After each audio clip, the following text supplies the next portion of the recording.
Rent got too expensive, had to leave LA. So I got into my car and I went away to the big estate. Playing poker every day.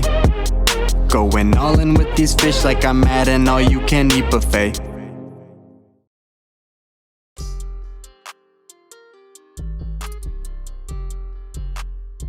Back in Austin, and you know we didn't pass up a chance to go to a UT game. Check out DKR Texas Memorial Stadium.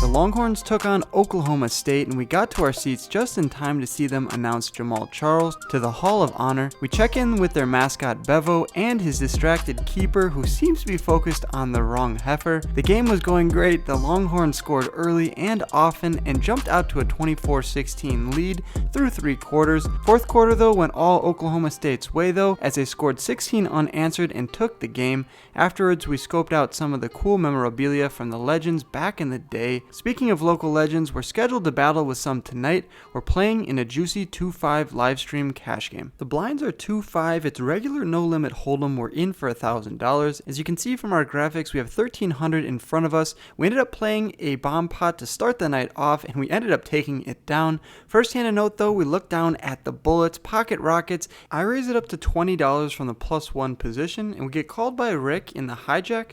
Actions on Aaron with 10-8 of hearts, and he decides that's a good candidate for a 3-bet. He makes it $90. Seeing the hands, the action obviously folds back around to me with the bullets. We're in the +1 position. We're going to be going out of position the rest of the way, so I think a 4-bet is the best play here. It's just a matter of what sizing. I think I make a mistake right off the bet, and I size pretty small here to $205, basically a min click back for Aaron. Rick gets out of the way in the actions on Aaron. He can't go anywhere, even though he doesn't really like his hand against a 4-bet here. He puts in the additional chips, and we're off to the flop. For future reference, I would have preferred a sizing somewhere closer to $300 because I'm going to be going out of position and we want to give him a chance to fold as well and just take down the dead money. Either way though, he puts in the call and we're going heads up out of position to a flop, which comes Jack 9-5 with 2 hearts.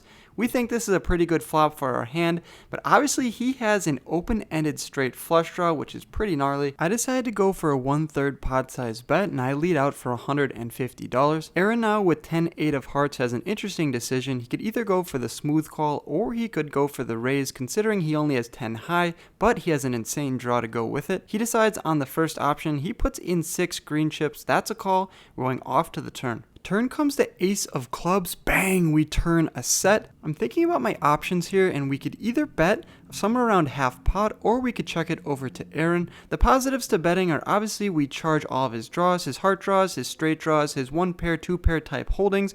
We all can get value from. The ace of clubs on the turn is such a nutted card for us. It's hard for him to have many strong hands in his range. I put this through a solver and you can see that it favors checking and betting around the same percentage, leaning a little bit more towards betting than checking. However, it's pretty much a 50-50 flip. Aaron decides to check behind and take the free card, and the river comes the queen of clubs. Does not seem like a bad card to me, as I do not put him on 10-8 of any variety. However, that is the worst card in the deck as he makes a straight. When the river comes the queen of clubs, I decide to go for a $365 bet. My logic here is I don't expect the queen of clubs to improve him in any way that has me beat. Obviously 10-8 does have me beat. Did not put him on that in the exact hand. I thought he might play queens in this manner, in which case we want to get value from that and not let him check it behind. I put the queen of clubs back into the solver, and as you can see, it favors checking 82% of the time. I was curious as to why it wanted me to check here though, and then I dove a little bit deeper and realized it wanted me to go for the check raise on any small bets from Aaron or a check call on any large bets from Aaron. Interesting line from the solver, but in the moment I decided to go for $365 of value.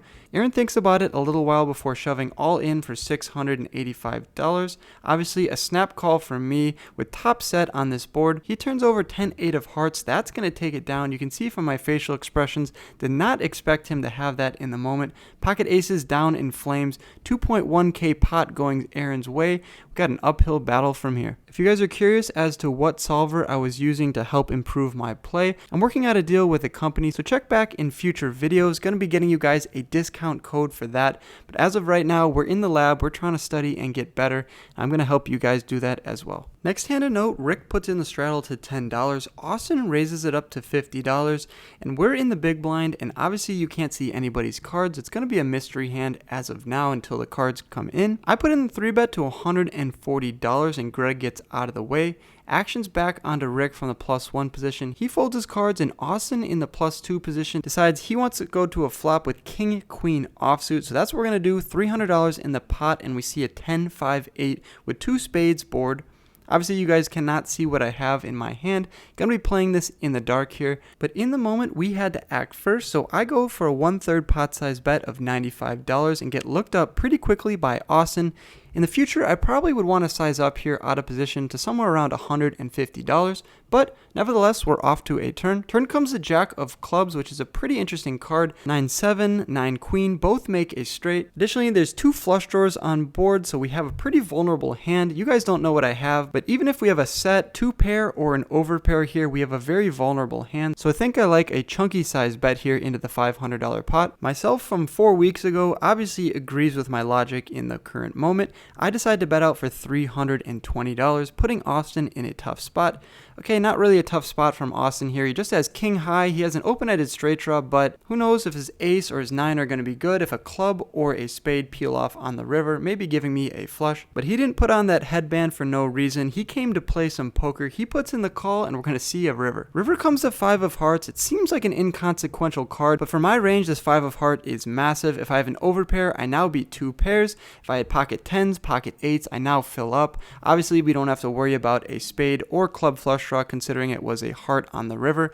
Actions on me. We have 572 in our stack, and Austin has us covered with 1.2k in his stack. We could either go for an all-in or a check for deception. If we rip it all in, all of his flush draws are going to fold. He'd only call us with sets and 2 pairs in my opinion. However, if we check it over to Austin, he's still going to bet those sets and 2 pairs, or we could go all in with a straight or flush draw. So in the moment, I decided to be tricky here. We're looking to get all our money in the pot. I'm looking to go for the check call. Austin postures for a little while before ultimately deciding that he wants to rip it all in. I put in the snap call, putting in the remainder of my black chips. He turns over king high, and we turn over the bullets, pocket aces. I can't make this up. First 2 hands I play on the stream are pocket aces. I lose a 2k pot with pocket aces, and then I win an over 2k pot with pocket aces the very next hand. Absolutely insane. At this point, the chat was going nuts, and the announcers were as well. So we're on this live stream here, and look what our buddy Aaron gave us. He gave us a, what is this called, Aaron?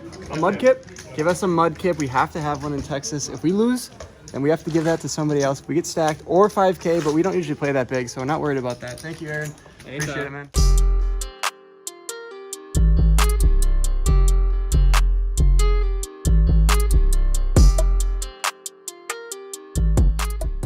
Next hand, the $10, $20, and $40 straddles are all on. Actions on Bomber with ace-queen offsuit, who puts in the call for $40. Probably if I was his coach, I'd like him to go for a raise here, somewhere around $130 to $140. Either way though, actions on me with ace-8 of diamonds from the cutoff. This might be a little bit wide, but considering Bomber just flat called the 40, I think there's a good enough amount of dead money out there. So I go for the raise and I pop it up to $155, probably what he should have done in the moment. The action folds through all the straddles and blinds and goes back around to Bomber. Ace-queen offsuit is an easy call here, but he's going to allow us to take it down. He folds ace-queen offsuit. Pretty great spot for us there. We're going to take down $117 of dead money with the worst ace there, even though ours was suited. Cheers. Cheers, brother.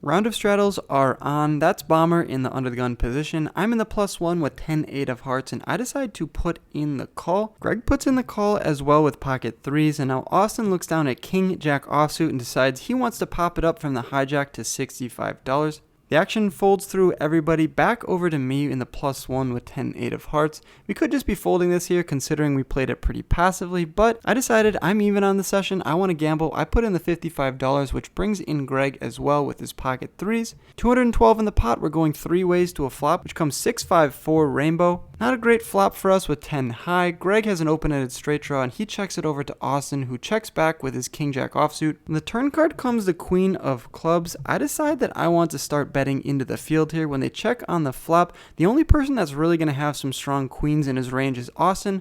So if I can get a bet through here on the turn, even if Greg calls me, I'm confident I can fire river and get this bluff through. I bet out for $65 and Greg decides to put in the call. Austin snap folds, which is an ideal situation for us as he will have all the king queen, ace queen, queen jacks in his range, whereas Greg's going to have a lot of the pocket pairs. When he doesn't raise us on the turn, I'm eliminating all pocket pairs that made sets on the flop because he'd probably want to build a pot and get stacks in by the river. Either way though, he calls us on the turn and we're heads up out of position to a river. River comes the ace of hearts, which is a pretty good card honestly. If he somehow had a hand like queen 10, queen jack, and if he was going to have to call a bet on the river, this ace of hearts now makes it a little bit harder for him to do so. He's never going to have ace queen here, so I think a large bet is going to get the job done a large portion of the time. A check would be a tragedy considering the fact we're heads up with Greg. His range is pretty capped, so I grab some black chips and make a pretty sizable bet of $285. Greg might have Psycho Bunny written on his shirt, but he's not a psycho. He folds his open-ended straight draw and one pair of threes.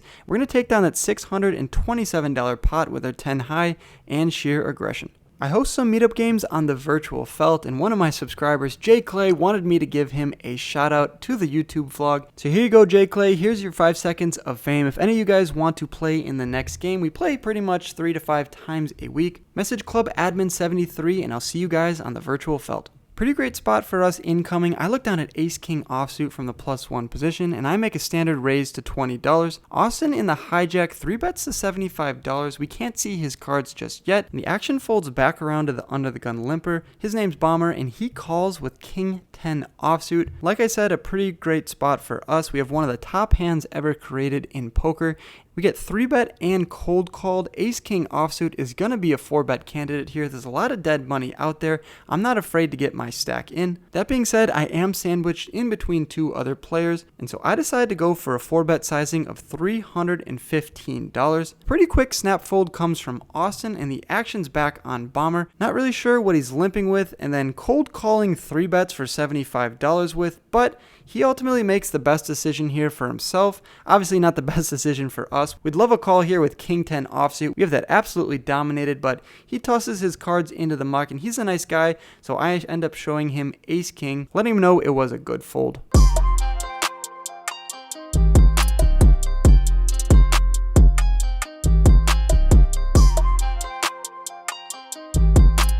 What's that? What's going on? That's right, you see the hat turn sideways, the gold chain is on, it's time for some gangster poker. A rare sighting from Wolfgang Poker on the live streams. He'll turn into a Chicago gangster from time to time. We're in the plus run with a straddle to 10. Greg in the +2 decides to raise it up to $50. Action folds back around to me with ace 7 suited. We're not going anywhere. Put in the $40 extra and we're off to a king 7-4 rainbow flop. Flopping a pair is pretty nice. I check it over to Greg, who snap checks behind, pretty much capping him. I doubt he's going to have too many kings in his range here. Turn comes the deuce of clubs. Really shouldn't change too much, but I decide to go for another check over to Greg. Having second pair on the board is pretty vulnerable. If we bet and get raised, we're just going to have to fold it, but we could go into check call mode and pick off some bluffs. Greg does not elect to go for the bluff on the turn. He checks behind and we see the 9 of clubs on the river, bringing in some club flush draws if they decided to get there. When I check to him for a third time, he now goes for a $50 bet. Pretty strange. I doubt he's going to have a king in his hand. If we decide to put in the call for $50 here, we're either picking off the bluffs that he might have, or he's going to have a hand like queens, jacks, or 10s. You can see from my face, I don't really love this spot here, but with a pair, and given the way I played it, I decided to flick in 2 green chips. Fortunately though for us, he turns over pocket 9s. He was good the entire way, but he got a little bit of insurance on the river with a 9 of clubs, giving him a set. We pay him off for $50 more, and we need some liquid courage. Where's our friend Ben? Round 2, baby, with the chain gang. Let's go. Cheers.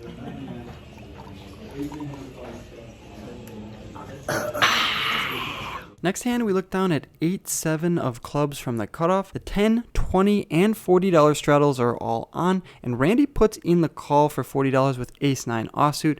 Actions on me with 7-8 of clubs. I think a call is fine, but a raise is better because it keeps our range uncapped. Additionally, we could just win at pre-flop and take down around $100 in dead money. Hopefully, if I can get the button to fold, we would be in position if anyone decided to call us. So for those reasons, I decided to go for a $225 raise.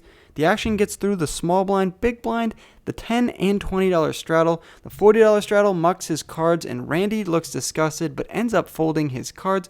We're going to take down $97 pre-flop with 8 high. The live stream is over, but the table still has a bunch of action on it. Nobody wants to leave, so we continue to play. We pretty much broke even on the session during the live stream, but there's 2 big hands that happened after the session that I had to fill you guys in on. First hand with 2100 in our stack, we look down at ace king of diamonds from the big blind. The button opens it up to $20, and I decided to go for the 3-bet here with ace king suited. I pump it up to $80, and he puts in the call. Flop comes queen 9-7 with 2 diamonds. We have 2 overs and the ace high flush draw. Pretty great board for us, so I go for the c-bet here of $30.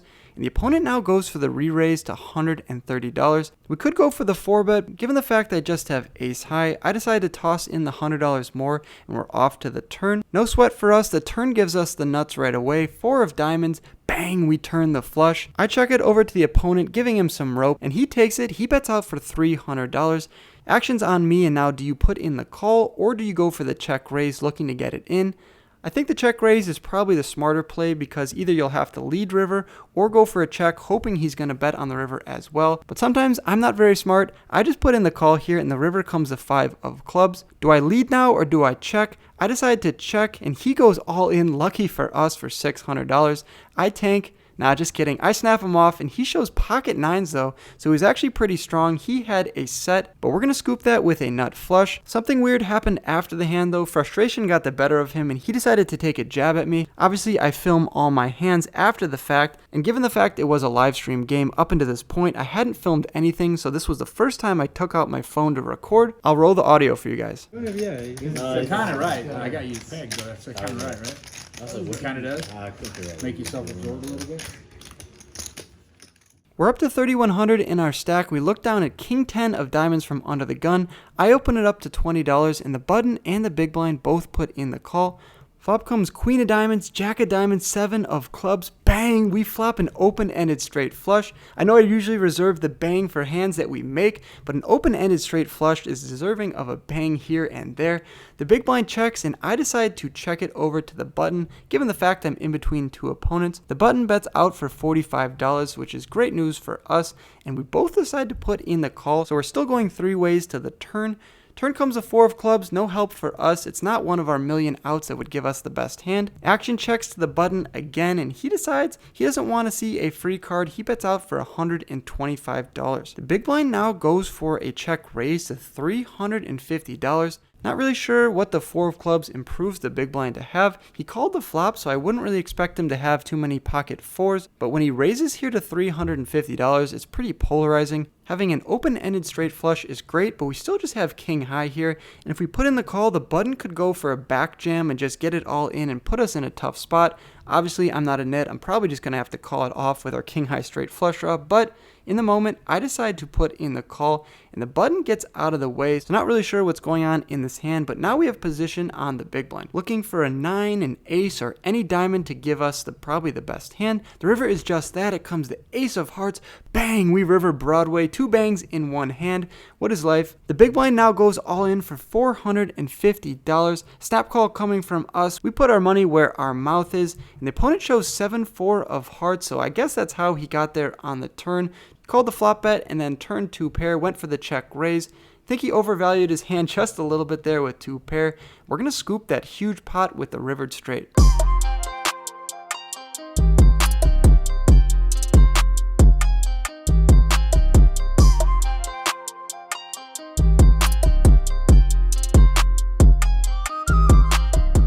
Alright you guys, what a session that was. On the live stream we got aces twice, played two $2,000 pots, went 1-1 in those as you guys already saw. Pretty much broke even on the live stream, and then off the stream we ended up playing two massive pots. One where we turned the nut flush, the other one we rivered Broadway against a set of 9s. In total between the two streams, in for 2K, out for 39.72, 1972 profit. We were up stuck a little bit on our profits. We're up to like 10,000, down to like 8. Now we're back up to what we have right here. If you guys enjoyed me playing this live stream and bigger games in general, drop a like on this video, share this video with a friend. Let's get to 30K subs by the end of this road trip. It would be super sick. As always, good luck on the tables, and I'll catch you guys in the next video. Peace! Thanks for watching to the end of my video.